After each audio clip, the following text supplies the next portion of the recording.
اللہ تبارک و تعالیٰ کے ساتھ انسان کا جو رشتہ ہے اس میں انسان کی کچھ کمزوریاں آڑے آتی ہیں، گناہ ہو جاتے، غلطیاں ہو جاتی۔ ان غلطیوں کے بعد اپنے رب کریم کے ساتھ اپنے تعلق کو مضبوط کرنے کے لیے اللہ رسول نے جو ہمیں وظیفہ دیا اس کو استغفار کہتے ہیں۔ استغفار ویسے اس کا لغوی معنی تو ڈھانپنا ہوتا ہے، یہ غفر سے بنا ہے، لیکن اس کے اصطلاحی معنی یہ ہے کہ جو گناہ انسان سے ماضی میں ہو جائے ان سے معافی چاہنے کا نام استغفار ہے۔ کچھ لوگ توبہ اور استغفار کا لفظ اکٹھا بولتے ہیں، لیکن توبہ کا معنی ہوتا ہے آئندہ گناہ نہ کرنے کا وعدہ کرنا، اور استغفار کا معنی ہوتا ہے پچھلے گناہوں سے اللہ کے حضور معافی مانگنا۔ اگرچہ مفہوم کے لحاظ سے یہ ہم معنی ہی بنتے ہیں، لیکن ان کا جو اصطلاحی مفہوم ہے وہ یہ ہے کہ جب آپ پچھلے گناہوں سے معافی مانگ رہے ہوتے ہیں تو اس کو استغفار کہتے ہیں۔ اللہ تعالیٰ نے اس استغفار کو بڑا پسند فرمایا، اور یہ استغفار کے جملے مالی کو اتنے پسند آئے کہ اللہ نے نبی پاک علیہ السلام کو بھی حکم دیا، کہا محبوب آپ بھی میری بارگاہ میں استغفار کریں۔ اگرچہ حضور کا استغفار اس معنی میں نہیں ہے، بلکہ نبی پاک کا استغفار تو بلندی درجات کا معاملہ ہے۔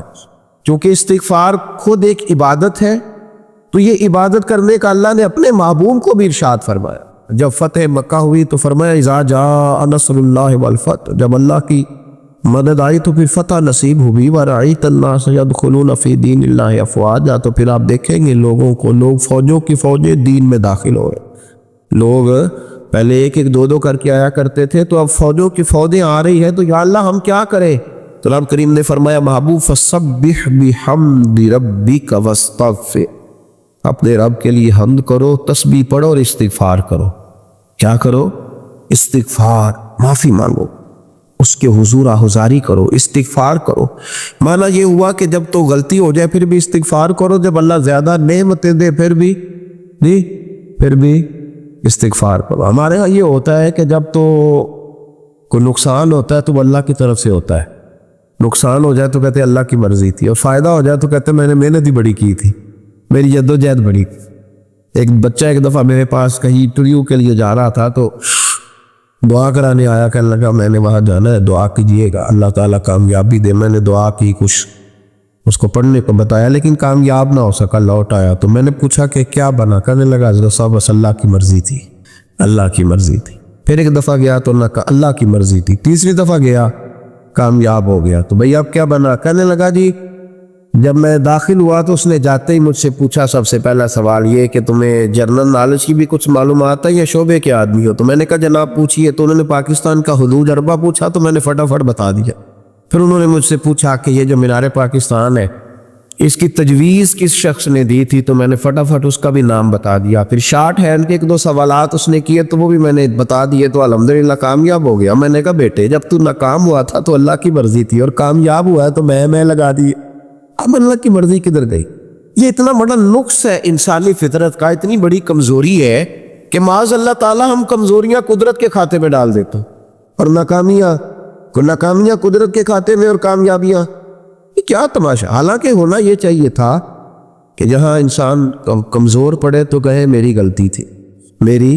غلطی تھی۔ صوفیاء یہ سبق دیتے ہیں، اللہ کے بندے یہ پیغام دیتے ہیں کہ جب تو کہیں ناکام ہو جائے تو سمجھ جائے یہ تیری، اور جب تو کامیاب ہو جائے تو سمجھ رہے اللہ راضی ہو گیا تھا، اللہ نے رحمت کر دی، اس نے فضل کیا۔ تو یاد رکھیں استغفار کئی چیزوں پہ استغفار ہوتا ہے، کئی چیزوں پہ، اور استغفار کا نفع ملتا ہے۔ کیا نفع ملتا ہے؟ وہ سورہ نوح کی آیت نمبر 10، 11 اور 12 میں اللہ نے بیان فرمایا کہ استغفار صرف گناہ سے معافی چاہنے کا نام نہیں، بلکہ استغفار کا تمہیں فائدہ ملے گا۔ کیا؟ رب فرماتے ہیں فَقُلْتُ اسْتَغْفِرُوا رَبَّكُمْ۔ جب حضرت نوح کی قوم قحط کا شکار ہو گئی، آزمائشیں آ گئیں، تو آ کے حضرت نوح سے کہنے لگے اب ہم کیا کریں؟ تو کیا کہا حضرت نوح نے؟ فرمایا فَقُلْتُ اسْتَغْفِرُوا رَبَّكُمْ، آپ نے فرمایا اپنے رب سے استغفار کرو، اپنے رب سے۔ انہوں نے قحط کی بات کی، انہوں نے کہا کہ کھیتیاں اجڑ گئی ہیں، بارش نہیں ہو رہی، قحط کی بات کی۔ آپ نے کیا کہا؟ استغفار کرو، کیونکہ انہو کان غفارا، بے شک اللہ بڑا ہی بخشنے والا۔ وہ کیا کرے گا؟ یرسل السماء علیکم مدرارا، وہ تم پر موسلا دار بارش برسائے گا۔ جب تم استغفار کرو گے تو اللہ